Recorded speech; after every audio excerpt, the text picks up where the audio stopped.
महाराणा प्रताप। उसमें आज हम करते हैं कि प्रताप को समझाने बुझाने के लिए कितने प्रयास किए गए अकबर के द्वारा ताकि वो उसकी अधीनता स्वीकार कर ले, लेकिन जितने भी प्रयास किए गए वो सारे के सारे असफल रहे थे और महाराणा प्रताप जो उसने उसकी अधीनता को स्वीकार करने से इनकार कर दिया था। कहा जाता है कि अब तक अनेक राजपूत शासकों ने अकबर की अधीनता स्वीकार कर ली थी, केवल महाराणा प्रताप ही ऐसा व्यक्ति था जो कि अपनी अधीनता का स्वाधीनता जो उसका शंखनाद अभी भी बजा रहा था। संभवतः अकबर को प्रताप के विचारों की भी जानकारी मिलती, फिर भी अकबर ने अपनी सैन्य शक्ति का प्रयोग करने से पहले प्रताप को समझा बुझाकर अपनी अधीनता स्वीकार कराने का प्रयास किया ताकि शांतिपूर्ण उपायों से वह राजस्थान में अपनी सर्वोच्च सत्ता को स्थापित कर सके। इसीलिए राणा प्रताप के राज्याभिषेक के 4 महीने के बाद ही अकबर ने अपने विश्वसनीय और चतुर दरबारी जलाल खां को प्रताप के पास में भेजा, लेकिन जलाल खां को अपने उद्देश्य में कोई सफलता नहीं मिलती। तो इस प्रकार से ये पहली बार जो जलाल खां को भेजा गया था उसमें भी उसे कोई सफलता नहीं मिलती। उसके बाद में दूसरा दल जो था, अकबर ने सोचा कि राणा प्रताप की जाति और धर्म का प्रभावशाली व्यक्ति इस नाजुक काम के लिए सबसे ज्यादा सहायक सिद्ध होगा।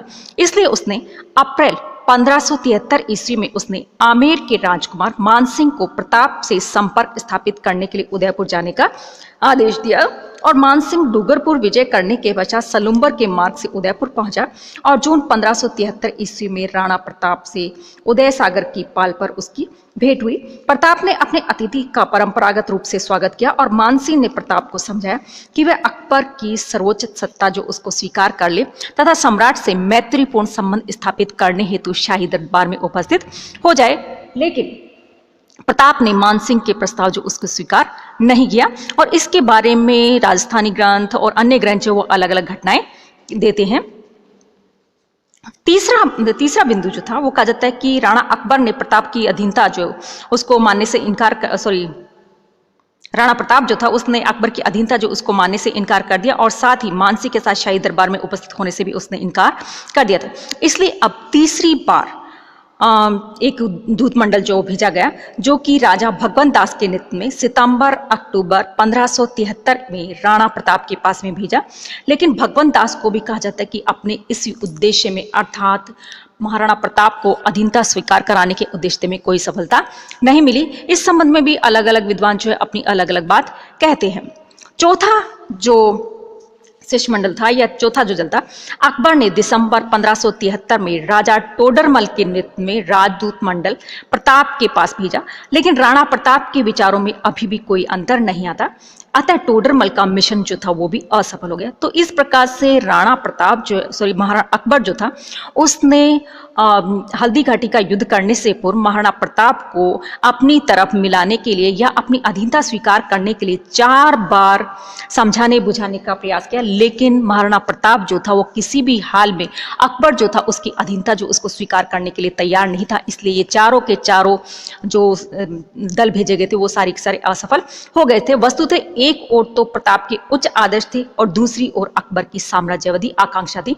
ऐसी स्थिति में कहा जाता है कि दोनों के मध्य संघर्ष तो होना ही था, लेकिन इस समय अकबर तुरंत मेवाड़ पर आक्रमण करने की स्थिति में नहीं था, क्योंकि इस समय बंगाल और बिहार के अभियान में शाही सेना का अधिकांश भाग लगभग 1 वर्ष से वहां लगा हुआ था और राजस्थान में ही जोधपुर के शासक चंद्रसेन ने भी अकबर को खुली चुनौती दे रखी थी और सिवाना को उसने अपना केंद्र बना रखा था और शाही सेना 2 वर्ष से अथक प्रयासों के बाद मार्च 1576 में सिवाना के दुर्ग पर अधिकार कर सकी थी और बंगाल की विजय की भी पूरी आशा बन गई थी। तब अकबर ने महाराणा प्रताप के विरुद्ध एक सैनिक अभियान जो उसकी योजना बनाई।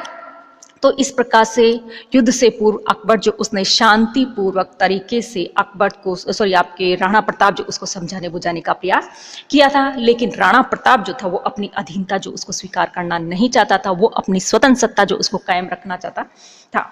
इसलिए दोनों के मध्य ही युद्ध होना स्वाभाविक था। अगला बिंदु आता है प्रताप द्वारा युद्ध की तैयारी। कि समर्पण की भावना तो प्रताप की प्रकृति के बिल्कुल प्रतिकूल थी। एक और प्रताप की महत्वाकांक्षा अपनी स्वतंत्रता को बनाए रखने की थी, तो दूसरी ओर अकबर की महत्वाकांक्षा स्वतंत्र राज्यों को अधीन कर संपूर्ण भारत में अपनी सर्वोच्च सत्ता स्थापित करने की थी।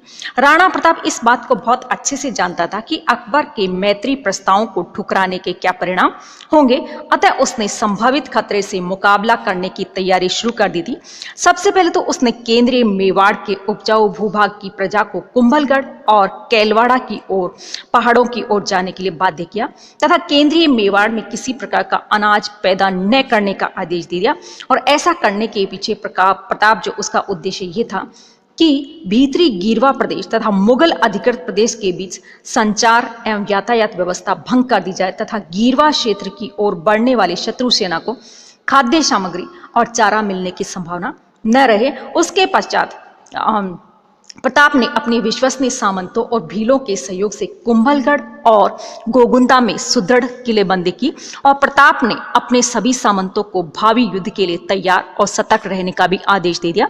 कहा जाता है कि प्रताप ने अपने अनुयायियों का मनोबल बनाए रखने के लिए चित्तौड़ पर अधिकार न होने तक आराम और ऐश्वर्यपूर्ण जीवन को तिलांजलि दे दी तथा सोने और चांदी के पात्रों का उपयोग उसने बिल्कुल बंद कर दिया। इस प्रकार से राणा प्रताप ने संभावित युद्ध के लिए पूरी तैयारी कर ली थी।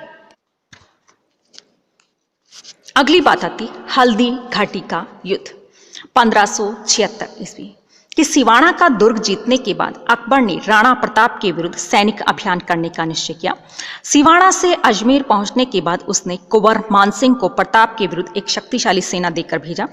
अबुल फजल ने मानसिंह को राणा के विरुद्ध भेजने का कारण यह बताया जाता है कि मानसिंह अपनी बुद्धिमानी, स्वामी भक्ति और साहस में अद्वितीय था, इसीलिए उसे इस विशेष सेवा के लिए नियुक्त किया गया था। बदायूं मानसिंह को एक हिंदू होने के नाते सेना का नेतृत्व सौंपना उचित नहीं मानता। राजस्थानी स्रोत के अनुसार उदय सागर झील पर राणा ने मानसिंह का जो अपमान किया था उसका बदला लेने के लिए अकबर ने मानसिंह को भेजा था। वन नॉनर के अनुसार अकबर राजपूत के द्वारा पराजित करने में अपनी सफलता के लिए अधिक आश्वस्त अनुभव करता था। 3 अप्रैल 1576 को मानसिंह सेना सहित अजमेर से रवाना हुआ और मानसिंह के साथ मीर बख्शी, आसफ खां, बख्शी गाजी खां, शाह गाजी खां, मुजाहिद खां, सैयद अहमद खां, मेहतर खां आदि अनेक योद्धा थे। और हिंदू मनसबदारों में राजा जगन्नाथ कच्छावा यानी कि मानसिंह का चाचा, खंगार माधो सिंह, लूणकरण आदि भी मानसिंह के साथ में थे। और मानसिंह अजमेर से चलकर सेना सहित मांडलगढ़ पहुंचा और लगभग 2 महीने तक वहीं ठहरा रहा।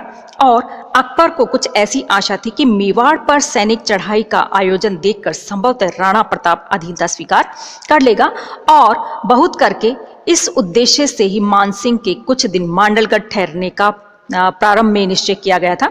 लेकिन उपलब्ध साक्ष्यों से पता चलता है कि मानसिंह के पास अभी सेना की कमी थी, अतः उसकी पूर्ति के लिए वो यहाँ पर प्रतीक्षा कर रहा था। संभवतः मानसिंह राणा प्रताप द्वारा खाली कराई गई भूमि और मुगल अधिकृत क्षेत्र के बीच संचार एवं यातायात की समुचित व्यवस्था करने हेतु यहाँ रुका हुआ था।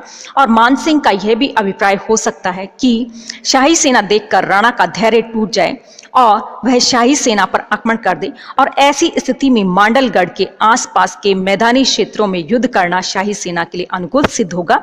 लेकिन प्रताप मानसिंह के अभिप्राय को समझ गया और अपने सरदारों की सलाह से गीरवा घाटियों में मुगलों से टक्कर लेने का निश्चय कर गोगुंदा में आ गया और विवश होकर मानसिंह ही मांडलगढ़ से चलकर मोही गांव होता हुआ उत्तर पूर्व की ओर गोगुंदा की तरफ जाने वाले हल्दी घाटी के उत्तरी छोर से लगभग 4-5 मील दूर खमनोर नामक स्थान के निकट मोलेला नामक गांव में अपना पड़ाव डाल दिया। और यह गांव जो था बनास नदी के दूसरे किनारे पर तथा गोगुंदा से लगभग 6-7 मील की दूरी पर था। राणा प्रताप सतर्क होकर मानसिंह की प्रत्येक गतिविधि जो उसको देख रहा था, जबकि मानसिंह को प्रताप की गतिविधि के बारे में कोई सूचना नहीं मिल पा रही थी। प्रताप गोगुंदा से कुंभलगढ़ दुर्ग की ओर आया और जब उसे सूचना मिली कि मानसिंह मोलेला में पड़ाव डाले हुए, तब उसने दुर्ग से नीचे उतरकर 17 जून 1576 ईस्वी को लोहसी नामक गांव में अपना पड़ाव डाल दिया, जो हल्दी घाटी से केवल 8 मील की दूरी पर था। इस स्थान पर कुंभलगढ़ की पर्वत श्रृंखला सिकुड़कर दर्रे का रूप धारण कर लेती है और मुगलों की सेना प्रताप की सेना से केवल 10 या 12 मील की दूरी पर पड़ाव डाले हुई थी। दोनों पक्षों की सेनाओं की संख्या के बारे में अलग अलग आंकड़े मिलते हैं। ख्यातों के अनुसार मानसिंह के अधीन 80,000 सेना तथा प्रताप के अधीन 20,000 घुड़सवार थे। नैन्सी के अनुसार मानसिंह के पास 40,000 तो राणा के पास 9 से 10,000 के बीच सैनिक थे। बदायूं ने, जो कि उस समय युद्धभूमि में था, मानसिंह की सेना में 5,000 और राणा की सेना में 3,000 घुड़सवार बताए हैं। गोपीनाथ शर्मा, जिन्होंने की वंशावली राणा जी नामक पांडुलिपि के आधार पर प्रताप के साथ 3,000 घोड़े और 200 पैदल, 100 हाथी और 100 अन्य व्यक्ति बताए हैं। और इन भिन्न भिन्न आंकड़ों के बीच दोनों पक्षों की सही सेना जो उसको बताना मुश्किल है, लेकिन उसके बावजूद भी हम कह सकते हैं कि दोनों की संख्या जो उसमें थोड़ा बहुत तो अंतर था। और मुगलों के पास उत्तम किस्म की हल्की तोपें, जबकि प्रताप के पास तोपें नहीं थी और तलवार के अतिरिक्त धनुष, बाण और भाले ही उसके मुख्य अस्त्र और शस्त्र रहे थे। हल्दी घाटी के युद्ध के नाम से विख्यात इस युद्ध को कर्नल टॉड ने मेवाड़ की थर्मोपली भी कहा है।